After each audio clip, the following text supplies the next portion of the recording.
What is up, guys? Welcome back to the channel. So it's a huge thanks for coming back. We really appreciate you. So today's gonna be a pretty cool video because we just got a new build dropped off to the shop, and this thing's gonna be pretty cool. So this is just a basic swap. It's not an actual build like we're doing with this truck, but we are doing a 6-inch lift on this swap. We're doing 2012 axles 2 on it with our 4 to 7-inch axle swap kit, and it's going to be getting 37-inch tires. So it's going to be a pretty cool truck. Now it is a 2-wheel drive, so it's going to be a little bit more involved, but still a pretty cool build. And then I'm going to try and do my best to walk you through the process of doing one of our axle swap kits, the installs, and all the little things that you got to watch out for when doing 2-wheel drive trucks, because like I said, it's a little bit different than a 4-wheel drive truck, but still pretty cool project. And just in case you didn't know, we don't just build and sell the axle swap kits, we also do installs. So if you're interested in us doing an install for you, send us an email. The link will be below, and we can get you on the schedule. So yeah, so the first thing that we like to do is obviously get this thing jacked up. We do the parking brake and shock the rear wheels. That's very important. And we actually have our own jack stands that we built here in house, and these things are ginormous. Let me get a Harbor Freight 12-ton jack stand and put it next to this for comparison. So this is the biggest jack that Harbor Freight sells, a 12-ton jack. It's a pretty big jack, and even at its highest setting, it's still lower than our jack at its lowest setting. Like right now, the jack's actually resting on the bottom plate.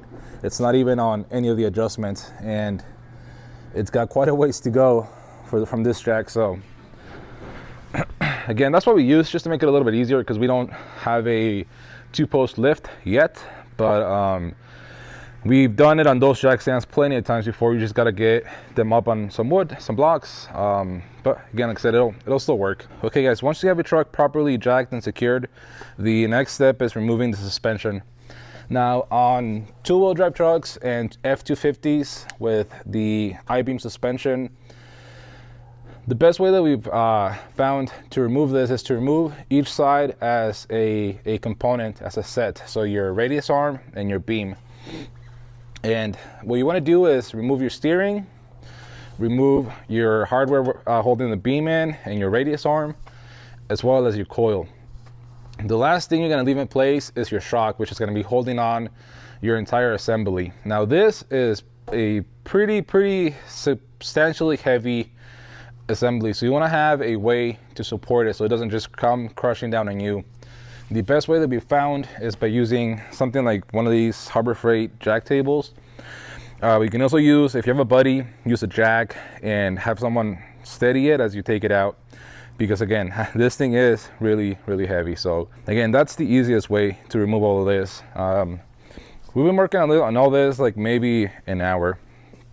Now once you have your suspension removed, your next step is going to be removing your coil buckets and your radius arms, your radius arm brackets. Now the best way and our favorite way to remove them is with an air hammer and a chisel bit on it. You can literally have a coil bucket removed in under 5 minutes. Now if you don't have access to an air hammer, I suggest trying to find a buddy that does have one and a compressor that can bring over.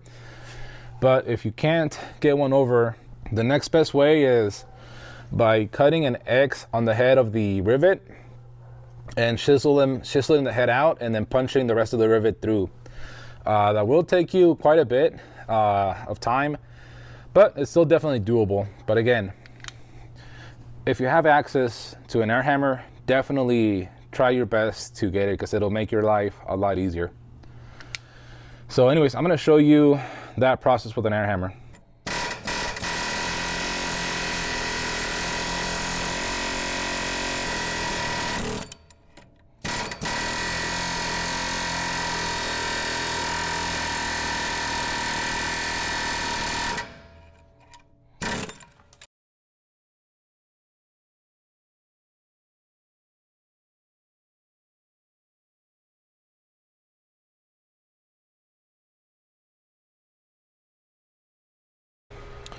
Okay guys, so we just got done removing all of the brackets from the frame. It's fully cleaned up. We've got the coil buckets out of there, the radius arm brackets out. And the next step is going to be to start actually installing our new brackets. Now with this truck being a 2-wheel drive truck, the first thing we're going to do is actually lay out the measurement where you want your coil buckets. Now that happens to be 17.5 inches from your core support to what's going to be your first set of holes. So 17.5 inches. I know the angle's a little bit off on the camera, but you want it to be right at 17.5 inches, right about there. And you want to lay out your line on the frame because you don't want to be holding your coil bucket and then trying to measure. So what I do is lay out my line, get my coil bucket, center it with that first set of holes, clamp it in place, and then mark your holes where you want to drill them. So I'll show you that right now.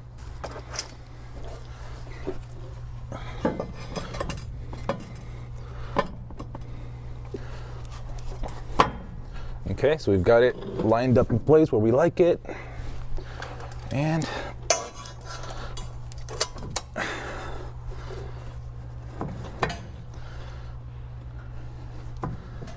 there we go.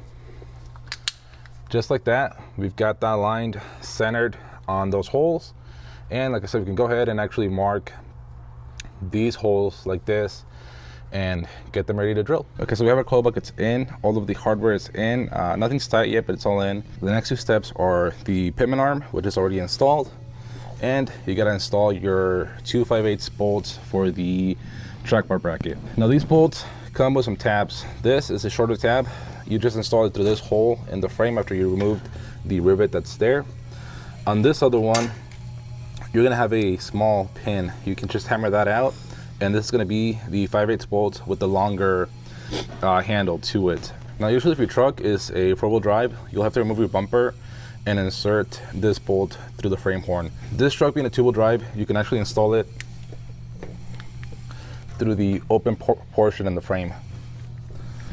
So you should be good to go. And then the last thing we have to do to prepare for the track bar bracket is remove these small bolts that hold the power steering cooling loop out of the cross member, and then move it out of the way because you're going to be drilling holes right here. Another thing that I forgot to mention is that you definitely want to clean your mounting spots where all the brackets go. If they have a lot of grease buildup or mud, dirt, all that stuff, you want to make sure that all gets cleared as much as possible before the hardware or the brackets put in place. So like on this, we clean the cross member on both sides, so that should be good to go. And okay guys, as you can see, we've got the holes marked and drilled, and I get this question asked a lot, and by far the best and easiest way to get this done is with this setup. A short impact driver, the shorter the better, and then I usually drill a pilot hole, about an 1/8 inch pilot hole, and then I get a step drill bit. This is from Milwaukee as well. Again, this is the best and fastest way to do it by far, so I recommend trying to get a setup similar to this. If not, you can still drill it with the regular drill from the other side. It's just that you're gonna be fighting with the radiator, with the coolant hoses and all that stuff. With this, you can literally just do it from this side like that and be good to go. Okay guys, and just like that, we have the entire driver's side done, minus the sway bar brackets, at least on the wheel well, at least on the fender side of things. We've got the track bar bracket, we've got the coil bucket in, track bar bracket in, and the pitman arm in there. Pitman arm definitely has to go first, and you have to torque it before you put in your track bar bracket, because as you can see, there is no way to get it in or torque it with the track bar bracket in the way. So don't forget to do your pitman arm first. But yeah, with this all done, I'm gonna jump over to the driver's side, install the coil bucket, and then once that's done, we'll move on to the radius arm brackets. The other side is gonna be the exact same process as far as the coil bucket goes. You're gonna measure 17.5 inches from your core support to this row of bolts, mark your line, mark up your coil bucket, mark your centers, take up your coil bucket, drill your holes, put your coil bucket back on, put your bolts in, and you're good to go. All right guys, so after you have the coil buckets installed, the next step is the radius arm brackets. Now the radius arm brackets is essentially the same process as your coil buckets. You want to go take a measurement. If you have a two-wheel drive truck, you're gonna want to take a measurement from your body mount from this surface at about the height of this bolt, and you want to go back 4.5 inches, and then just like we did on the front, we're gonna mark a line right there. So once you have your line marked, you want to go ahead, grab your radius arm bracket, put it up to the frame, clamp it in place where that line is centered on that bolt hole. Now once it's clamped in place, check your measurement one more time, because you always want to measure twice, drill once. If everything looks good, mark your holes for the two-wheel drive trucks and drill your holes. You'll have a couple holes right here that are pretty close. These are brand new holes. One brand new hole about right here on the bottom of the frame, and then one hole in the back should line up. Again, don't go off of that hole. Make sure that you go off of your measurements. And once everything is drilled, marked and drilled, go ahead and put your bracket in, put all your bolts in, and at that point, once you have all your brackets in place, go ahead and torque everything and your brackets. Go ahead and torque all of your brackets. The torque specs will be in the instructions. And yeah, for the four-wheel drive guys, these holes and these holes will be in your frame. You will just have to drill them out to accept the 1/2-inch hardware. Same for the bottoms. Those should be in the frame already and should fit the 1/2-inch hardware. And it's always a good measure to also check that measurement to make sure that you're at the 4.5-inch mark. Okay, so at this point we have all the brackets in place and everything is torqued. So we're actually going to start the actual installation of the axles, which that should go by pretty easy. We start with the radius arms, then we connect the steering and the track bar and shocks and springs, and at that point you're pretty much done.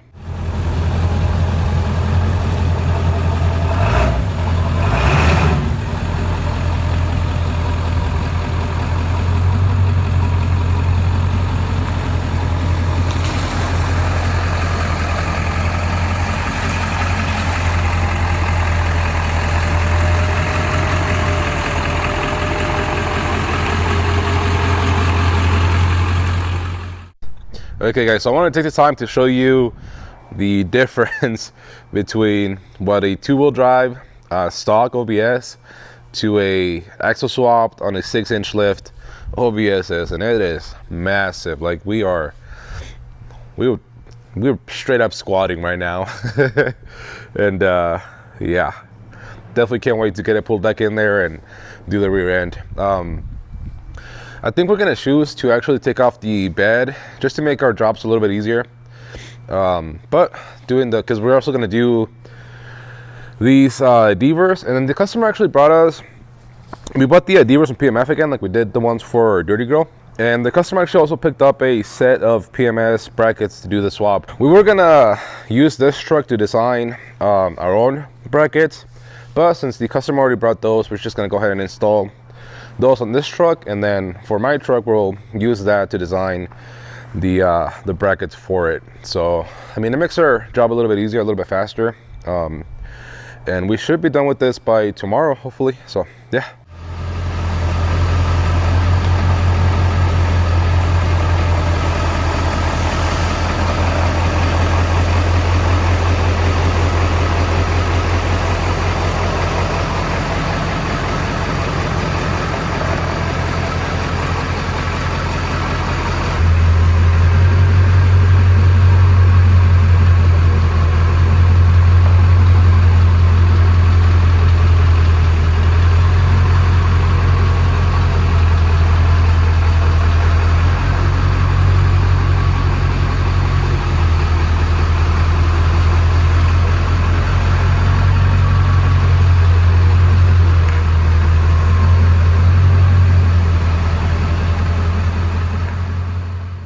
Okay guys, so as you can see, we've got the complete back half of this truck completely stripped off.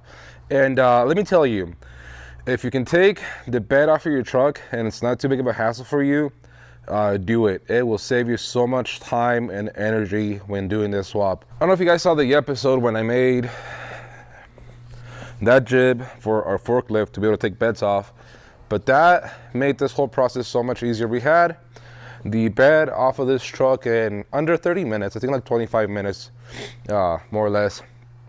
And the amount of time that it's going to save us by doing that, and just effort, because we can actually go over here and work on the truck and take everything off way easier, because everything is coming off of this frame.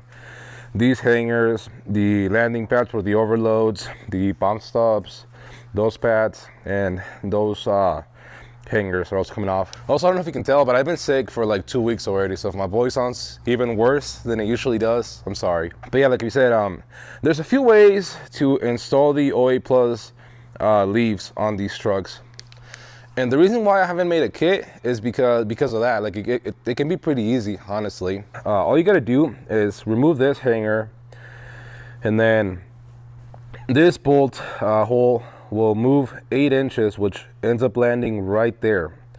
So essentially, when I move it to where this bolt is gonna bolt into that hole, if that makes sense.